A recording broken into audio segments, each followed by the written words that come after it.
The headlines tonight: NATO annulled after delegate swallows treaty. I'm so sorry, yells exploding cleaner. And bearded cleric in oily chin insertion. Those are the headlines. God, I wish they weren't.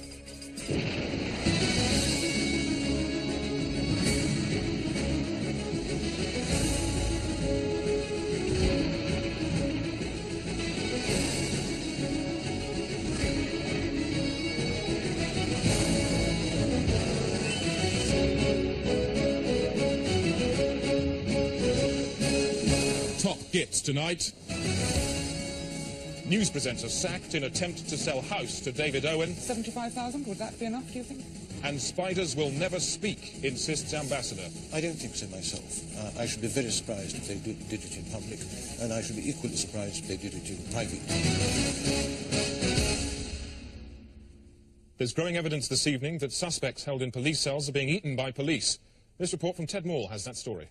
4 men vanish overnight from a Reading police cell. The next detainee complains of a drain blocked with caked blood and pieces of fat on his floor. A drunk man in Chatham is banged up for the night and has his arm punched full of holes. He says the police tried to fill his arm with garlic. Just part of an increasingly muscular body of evidence, that, say activist, proves that suspect eating is on the increase and that the increase is getting rapid. The best evidence of all is this: a Bow Street bastard.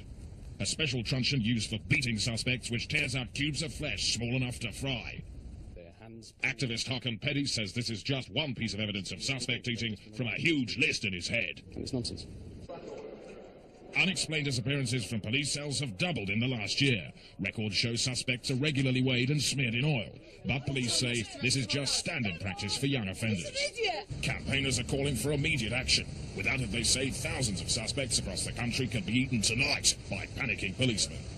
It's just been It's just been announced there's to be a special inquiry into the government's handling of the Froome shipping deal, which flew to pieces last month amid accusations of gross ministerial misconduct. Our economics correspondent, Peter O'Hanrahan, is with the Minister for Ships, Michael Crane. He's just prized him out of an emergency meeting. I'm with the Minister for Ships, Michael Crane, MP. I just said come spewing straight back out of his stupid slap of a face. Mr. Crane, choppy waters for the government. Not at all, Peter. This procedure was entirely proper, and I think the inquiry will prove that the government's handling of this matter was entirely proper. So the government's ship back on course? Absolutely. Back to you, Chris. Peter, what the hell was that? This man's made a big-scale cock-up here. You let him get away with it. Now, let me speak to him. Put your earpiece next to his head and stand still. Now, Minister, there's reason to believe that you lied to the House. How do you answer that? Well, that is a very serious and unfounded allegation, and I'll be making a statement to the House based on the preliminary inquiry next week. A week is a long time in politics. Rab Butler. Shut up, Peter. Now, Minister, did you or did you not lie to the House? I will be making a full statement to the House next It's a simple question, yes or no. Did you or did you not lie? As the Minister for Ships sprawls on the pin, it's back to you, Chris. No, it isn't, Peter. He's about to answer the question. He's about to admit to lying to the House. You let him get away again. Where's he gone? Over there. Well, get him back. He's in a cab. Peter, you've lost the news. What are you going to say? Sorry. Look like you mean it. Look down at the ground and say sorry. I'm sorry. Peter, next time you cross the road, don't bother looking. Sorry.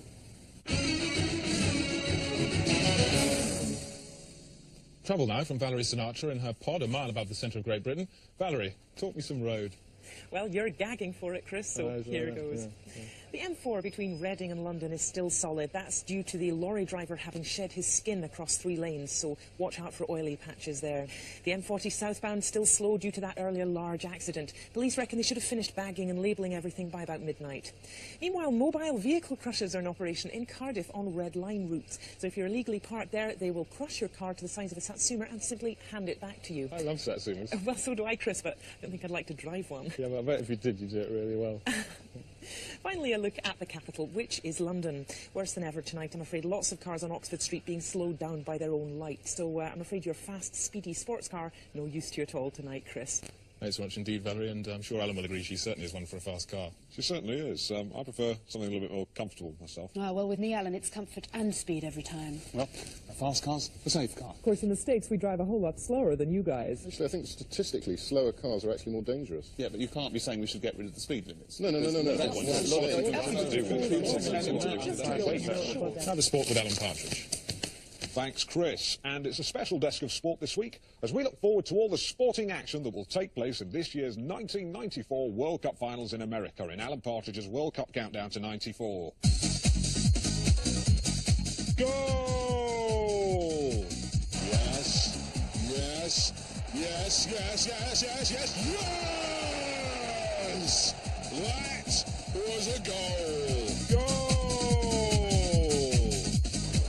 Striker! Eat that!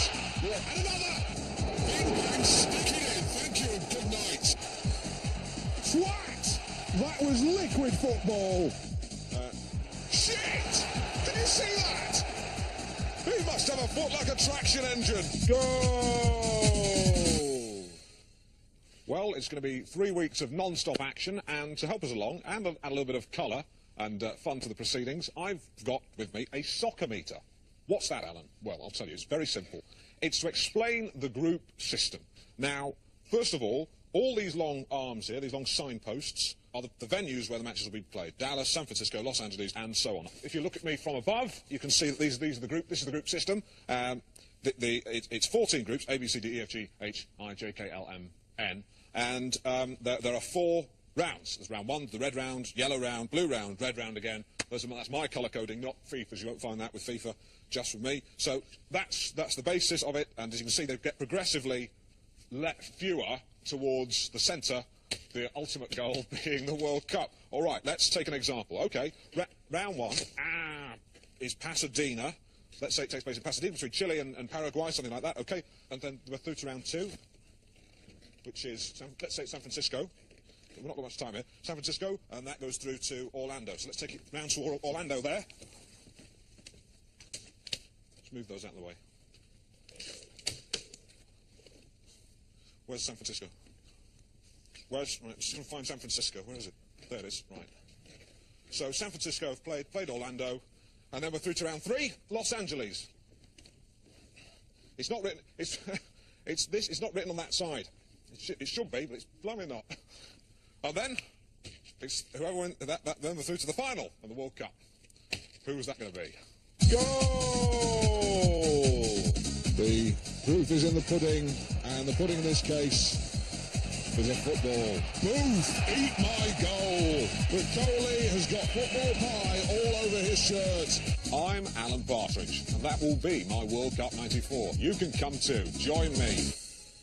Thanks, Alan. More sport from you later. Absolutely, Chris. With a bit of luck, we'll have Sandy Lyle on the line. America now. If you have a baby in the States, you may well be in for a bit of a surprise when they yank it out. Barbara Wintergreen reports. San Spirito, California, where Americans keen to brood but too busy to breed pay for a prosthetic pregnancy.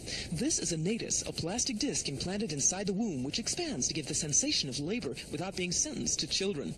And there she is. Can you see her at the top there? There she is. Say hello.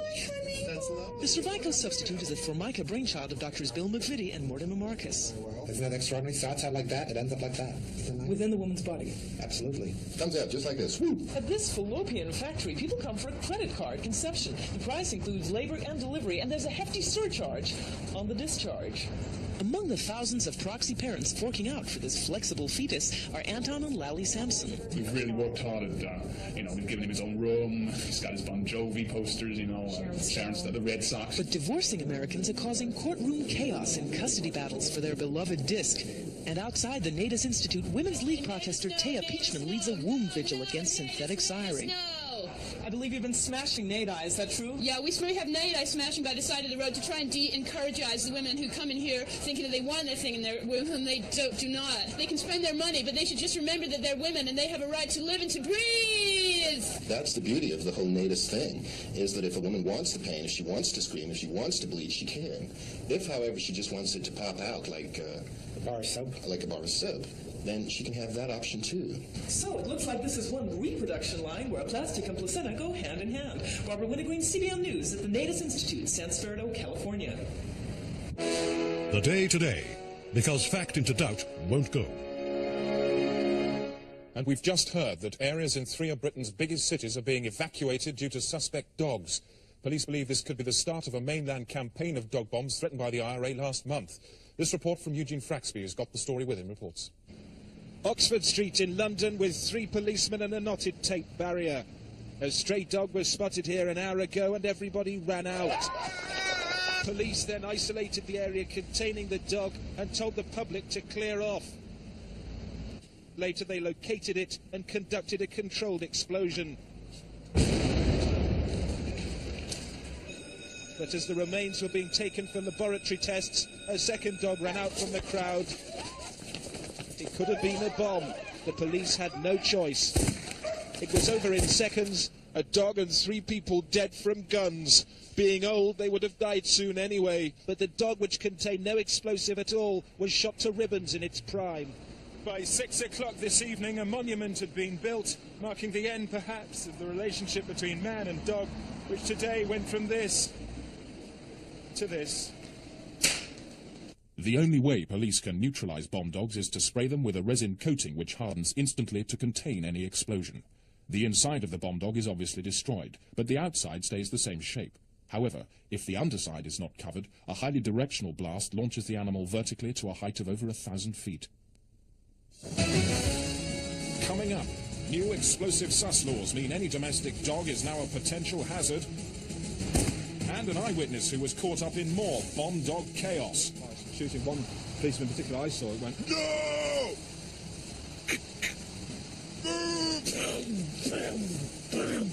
And one guy, I don't know whether he was involved or not, was running away. He went, and he put him one more time between the eyes. It's horrible. That was as much as I saw. 7 more dogs have gone off in the last 10 minutes. Eugene Fraxby.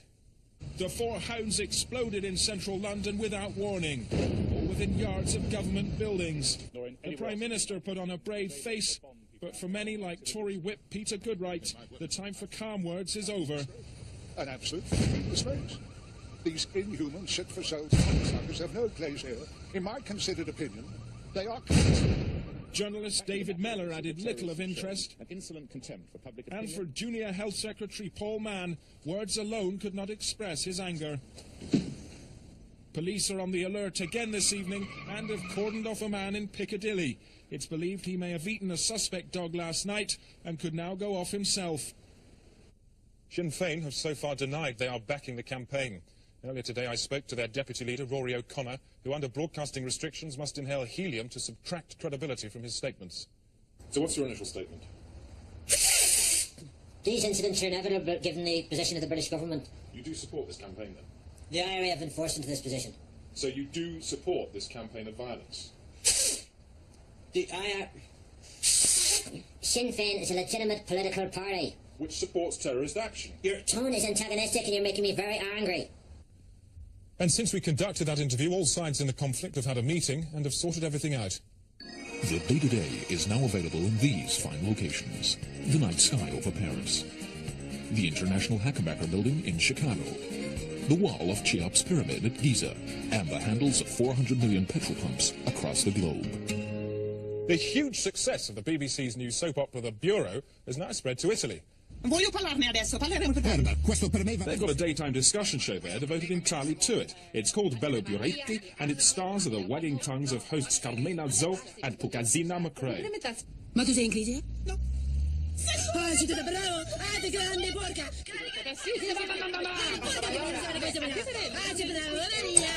Diferente. Gentil es muy masculino, ultimación de la masculino. Non un spettacolo di burattini sul lungomare a Margate.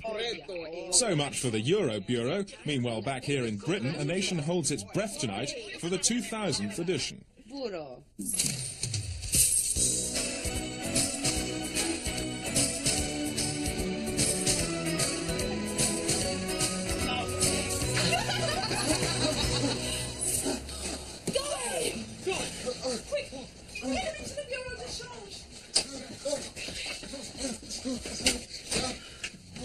What happened? Who did this to you? I don't know, I didn't see.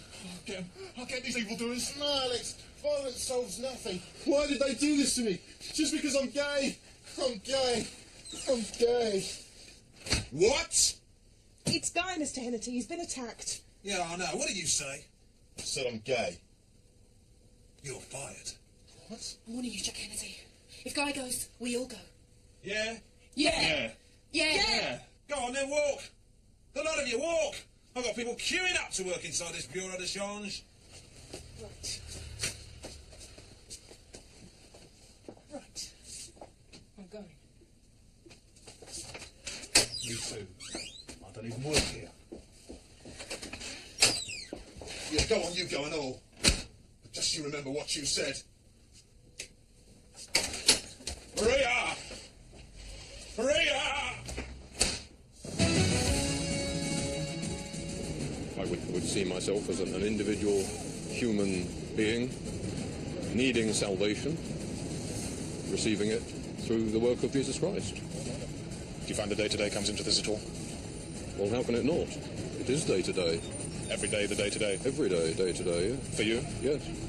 And with a bit of luck for all these people? That's what one prays for, what one would like to see. You would like to see the day-to-day for all these people today? If your prayer was answered?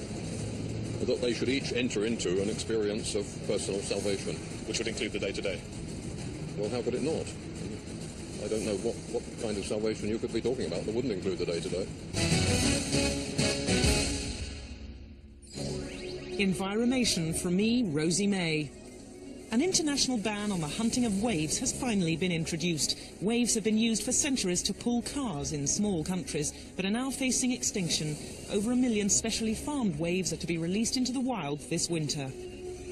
Man has finally harnessed the cooling power of worms to drive a fridge. The worms inhabit an internal piping system cooling everything as they go. Cramming in more worms lowers the temperature. Worms. I'm Rosie May. My milk is green. Come drink me. Tomorrow, the Home Office release a new series of videos designed to help young people with everyday problems. They're produced in association with the Day-to-Day, and this is the first. Salted! Salted! Salted! Yeah! Salted! Hello, I'm Graham. And I'm Crispin. And today we're going to show you how to deal with a relative who's just died in your house. Let's go.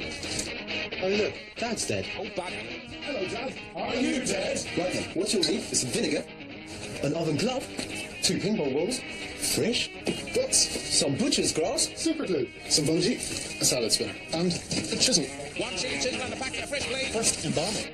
a cup of vinegar, Bit of shoe polish on the wrists. and inject the corpse thoroughly with fresh.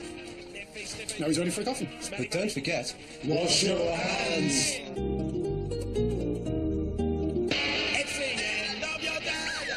Now he's unburied, now he's not. Leave her up a nearby paving stone. Scratch on the name. On the stone! So Pim can see what's in the ground! I make way for the priest. For your bouquet, stick your chisel into your salad spinner. Plunge it into the mound. Flowers! Sorted!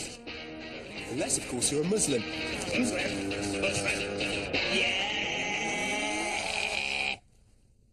Now with the rest of today's news, Chris, thanks. It's 8 o'clock. This is the Day-to-Day.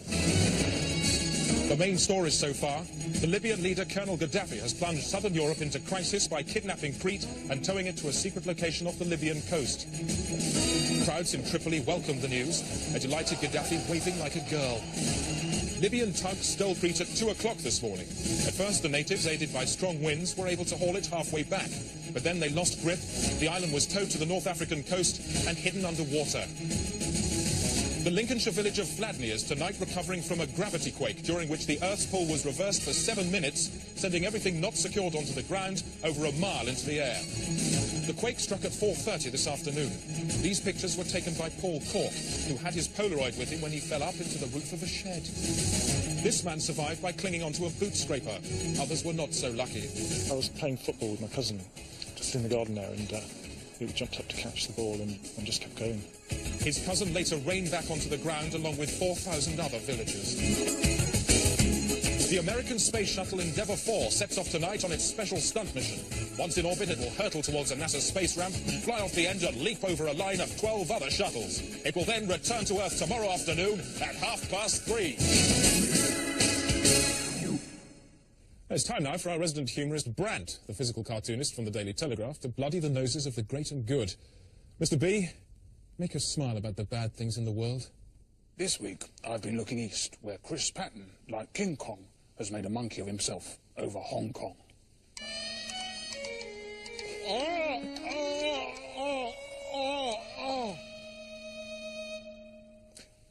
An old man stands naked in front of a mirror eating soup. He is a fool. Jacques Livereau, a brilliant man and a surprisingly nice one too. Now, it's easy to tell if somebody's dead, but how can you tell if you're dead? Some people have lived to tell the tale. In a short film we've made.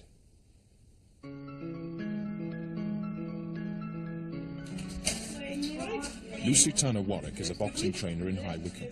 She had a near-death experience when in a coma induced by a pupil.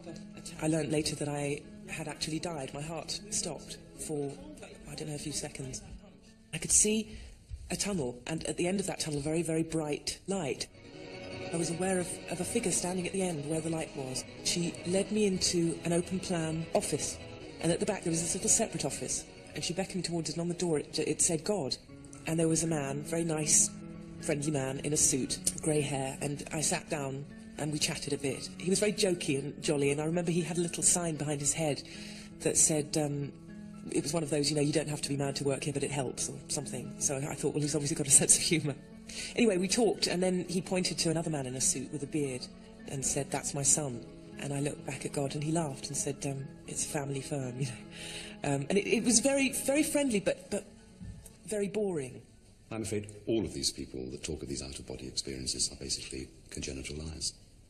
Chanticleer Gardsley is Professor of Psychosociology at University College London. He is a skeptic. We have a whole catalogue of examples of hospitals actually manufacturing out-of-body experiences whereby they attach patients to wires and actually lift them up towards the ceiling, therefore creating in the patient a feeling of literally lifting out of their bodies. In laboratory experiments, scientists artificially created near-death experiences in mice.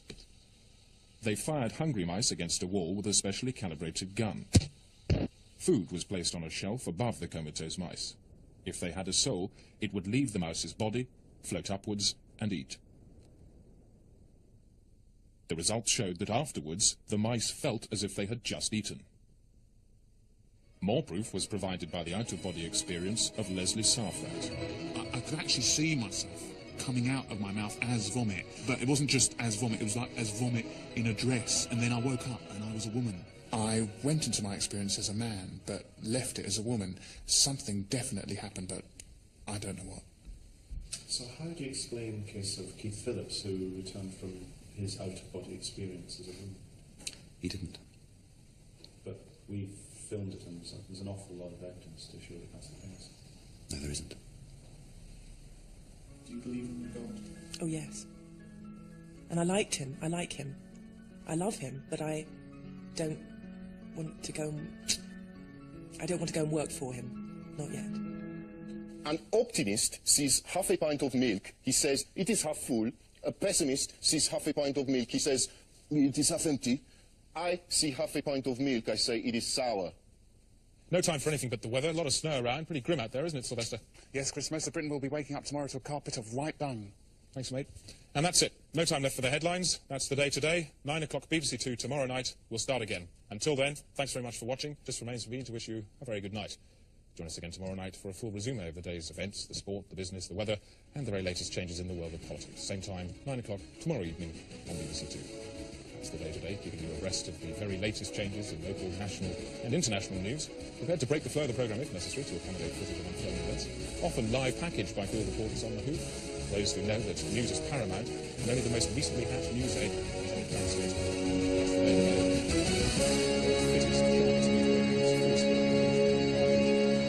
That's the day today. Football matches.